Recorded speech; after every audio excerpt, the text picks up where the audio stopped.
कद्रुद्राय प्रचेदसे मीहुष्टमाय तव्यसे वोचेमशं तमं हृदे यथा नो अदितिः करत्पृष्णे नृभ्यो यथा गवे यथा तोकाय रुद्रियम् यथा नो मित्रो वरुणो यथा रुद्रश्चिकेतति यथा विश्वे सजोषसः गाधपतिं मेधपतिं रुद्रं जलाशभेषजं तत्संयोः सुम्नमीमहे यः शुक्र इव सूर्यो हिरण्यमिव रोचते श्रेष्ठो देवानां वसुः शं नः करत्यवते सुगं मेषाय मेष्यै नृभ्यो नारिभ्यो गवे अस्मे सोम श्रियमधिनिधेहि सतस्य नृणां महिश्रवस्तु विनिम्नम् मानः सोमपरिबाधो मारादयो जुहुरन्द आन इन्द्रो बाजे भज यास्ते प्रजा अमृतस्य परस्मिन् धाम नृतस्य मूर्धानाभा सोमवेन आभूषन्तीः सोमवेदः इमा रुद्राय तवसे कपर्दिने शयद्वीराय प्रभरा महेमतीः यथा शमद्विपदे चतुष्पदे विश्वं पुष्टं ग्रामे अस्मिन्ननातुरम् मृळानो रुद्रो तनो मयस्कृधि शयद्वीराय नमसा विधेमते यच्छञ्जयोश्च मनुराय जयपिता तदस्याम तव रुद्रप्रणीतिषु अस्याम ते सुमतिं देवयज्ञया क्षयद्वीरस्य तव रुद्रमेढ्वः ॐ सुम्नायन्निद्विषो अस्माकमाचरारिष्टवीरा जुहवामते हवीः त्वेषं वयं रुद्रं यज्ञसाधं बङ्कुं कविमवसे न्यूहयामहे आरे अस्मद्दैव्यं हेळो अस्य तु सुमति मिद्वयमस्यावृणीमहे दिवो वराहमरुषङ्गवर्धिनं त्वेषं रूपं नमसा न्यूहयामहे हस्ते बिभ्रद्भेषजावार्याणि शर्म वर्मच्छर्धि रस्मभ्यं यं सत् इदं पित्रे मरुतामुच्यते वचः स्वादोः स्वाधीयो रुद्राय वर्धनम् रास्वाचनो अमृत मर्तभोजनन्त्मने तोकायतनयाय मृळा मानो महान्तमुदमानो अर्भकं मान उक्षन्तमुदमान उक्षितं मानोवधीः पितरं मोदमातरं मानः प्रियास्तन्वो रुद्ररीरिषः मानस्तोके तनये मान आयौ मानो गोषुमानो अश्वेषुरीरिषः वीरान्मानो रुद्रभामितो बधिर्हविष्मन्तः सदमित्वा हवामहे उपते स्तोमान् पशुपा इवाकरं रास्वापितर्मरुता सुम्नमस्मे भद्राहिते सुमतिर् मृळयत्तमाथा वयमव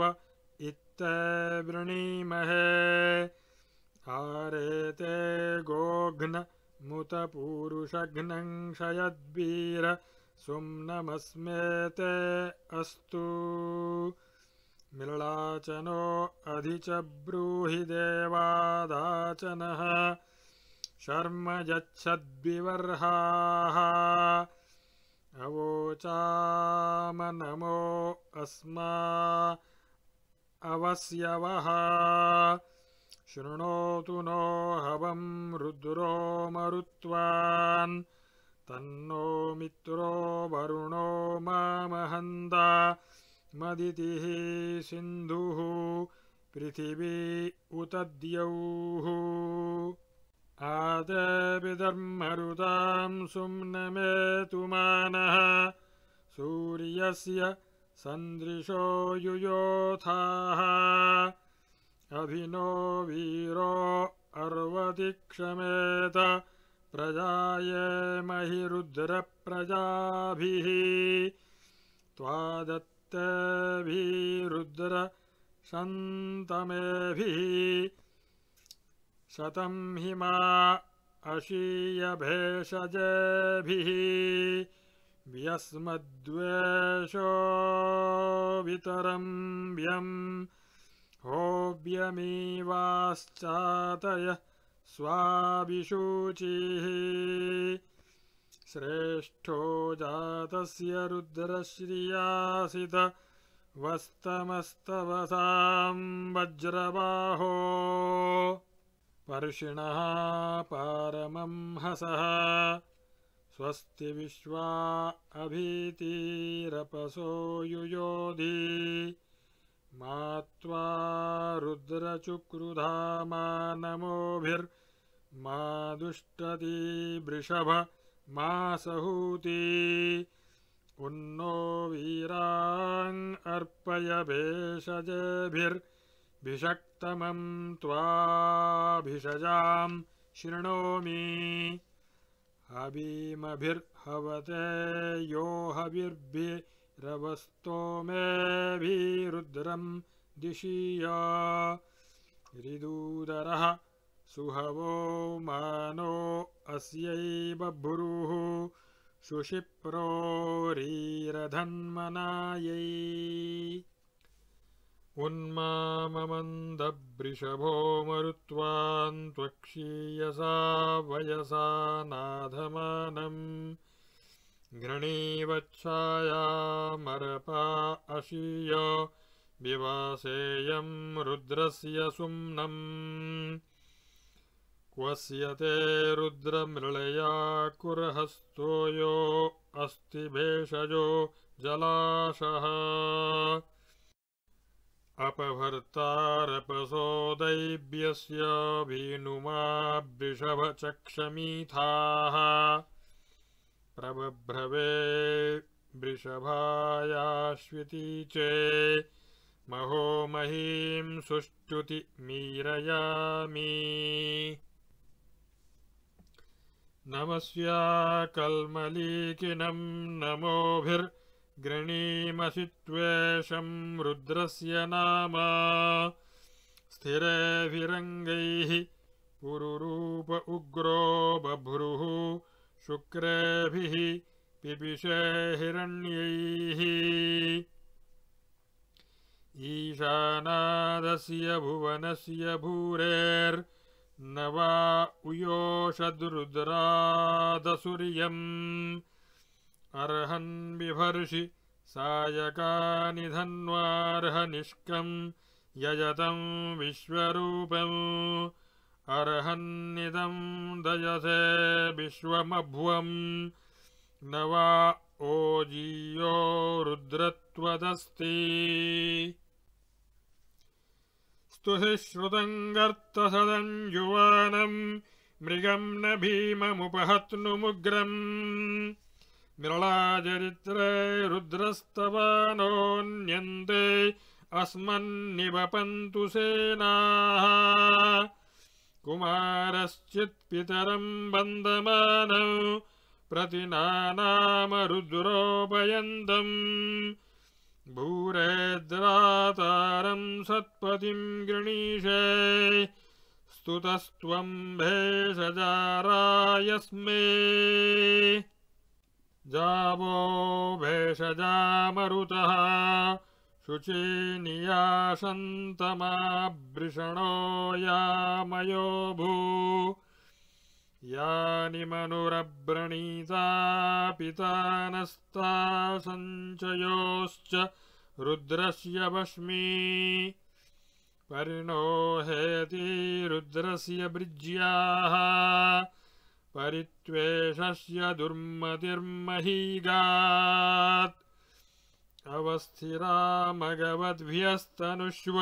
मीढ्वस्तोकायतनयाय मृळा एवा बभ्रो वृषभचेकितान यथा देव न हृणीशेन हंसि हवनश्नुन्नो रुद्रे हवोधि बृहद्बदेम विदथे सुवीराः सोमा रुद्राधारयेथामसूर्यम् प्रभामिष्टयोरमश्नुवन्तु दमे दमे सप्तरत्ना दधाना शं नो भूतं द्विपदे शं चतुष्पदे सोमा रुद्रा बिबिहतं विशूचि ममीवायानो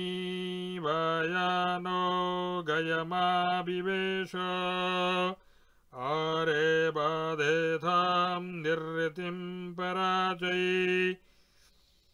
रश्मे भद्रासौ श्रवसानि सन्तु सोमा रुद्रा युवमेतान्यस्मे विश्वातनूषु भेषजानि धत्तम् अवस्यतं मुञ्चतं यन्नो अस्ति तनूषु बद्धं कृतमेनो अस्मत् तिग्मायुधौ तिग्महेति सुवेशौ सोमा रुद्रा बिहसु मृळतं न प्रणो मुञ्चतं वरुणस्य पाशाद् गोपायतं नः सुमनस्य माना इमा रुद्राय स्थिरधन्वने गिराः क्षिप्रेशवे देवाय स्वधान्वे अषाळहाय सहमानाय वेधसे तिग्मायुधाय भरता शृणोतु नः सहिक्षयेण क्षम्यस्य जन्मनाः साम्राज्येन दिव्यस्य चेतति अवन्नवन्तिरुपनो दुरश्चरानमीवो रुद्रजासुनो भव जाते दिद्युदवसृष्टादिवस्परि क्ष्मया चरति परिसावृणक्तु नः सहस्रं ते स्वपिबात भेषजा मानस्तोकेषु तनयेषु रीरिषः मानोवधि रुद्रमापरादामाते भूम प्रसितौ हेलितस्य आनो भज बर्हिषि जीवशंशे यूयं पात स्वस्तिभिः सदा नः अस्मे रुद्रा मेहना पर्वतासो वृत्रहत्ये भरहूतौ सजोषाः यः शंसते स्तुवते धायि पर्ज इन्द्रज्येष्ठा अस्मा अवन्तु देवाः त्वमग्ने रुद्रो असुरो महो दिवस्त्वं शर्धो मारुतं पृक्ष ईशिषे त्वं बाधैररुणैर्यासि शङ्गयस्त्वं पूषा विधतः पासि नुत्मना आवो राजानमध्वरस्य रुद्रं होतारं सत्ययजं रोदस्योः अग्निं पुरातनयित्नो रचित्ताद्धिरण्यरूपमवसे कृणुध्वम् भुवनस्य पितरं गीर्भिराभिरुद्रं दिवा वर्धया रुद्रमक्तौ बृहन्तमृश्वमजरं शुशुम्न मृधग्धुवेव कविनेशितासः तमुष्टुहियः शिशुः सुधन्वानो विश्वस्य क्षयति भेषजस्य यक्ष्वामहेशौ मनसाय रुद्रं नमोभिर्देव मसुरन्दुवस्य अयं मे हस्तो भगवान् अयं मे भगवत्तरः अयं मे विश्वभेषजोऽयं शिभाभिमर्शनः